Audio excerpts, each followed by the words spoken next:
Day 3 of the January 6th hearings. It was all about Mike Pence and the target put on his back or neck by the actions of Donald Trump. But while the hearing was billed as focusing on the pressure the then president put on Pence to illegally overturn the 2020 election results on his behalf, much of today's testimony focused on another man. And John Eastman. Mr. Eastman. Dr. Eastman. Dr. Eastman. John Eastman, an attorney Trump found on Fox News, who, as the committee laid out today, was the driving force in trying to get Pence to overturn the election results and give Trump a second term in office. And all we are demanding of Vice President Pence is this afternoon at 1 o'clock, he let the legislatures of the state look into this so we get to the bottom of it and the American people know whether we have control of the direction of our government or not. It was John Eastman who, according to a bunch of witnesses we heard from today, first came up with the decertification idea and relentlessly pushed it to anyone who would listen. Mr. Eastman, from the beginning, said to the president that there was both legal as well as historical precedent for the vice president to overturn the election. And all the players, led by Mr. Eastman, got wrapped around the axle.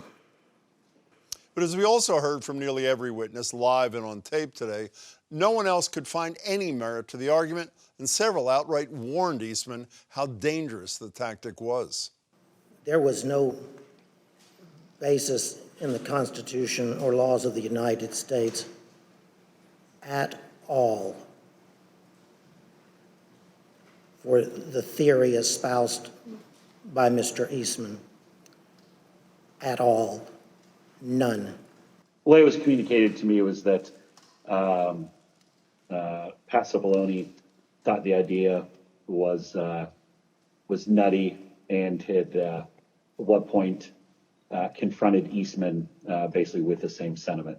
He said, you're going to turn around and tell 78 plus million people in this country that your theory is this is how you're going to invalidate their votes because you think the election was stolen. And he said, they're not going to tolerate that. He said, you're going to cause riots in the streets.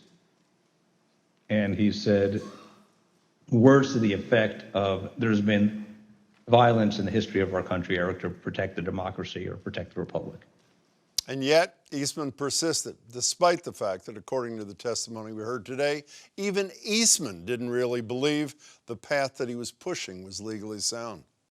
Said, John, basically what you have is some text that may be a little bit ambiguous, but then nothing else that would support it, including the fact that nobody would ever want that to be the rule. Wouldn't we lose 9-0 in the Supreme Court? And again, he initially started, well, maybe you'd only lose 7-2, but ultimately acknowledged that no, we would lose 9-0. No judge would support his argument. Legal advice that at least one man did listen to, despite the danger that followed. The vice president never budged from the position that I have described as his first instinct, which was that it just made no sense from everything that he knew and had studied about our Constitution that one person would have that kind of authority. And so as Pence set out to do his constitutional duty on January 6, 2021, the committee recapped the events that followed, starting with the president's address to that crowd. Mike Pence is going to have to come through for us, and if he doesn't, that will be a sad day for our country. And Mike Pence, I hope you're going to stand up for the good of our Constitution and for the good of our country. And if you're not, I'm going to be very disappointed in you, I will tell you right now.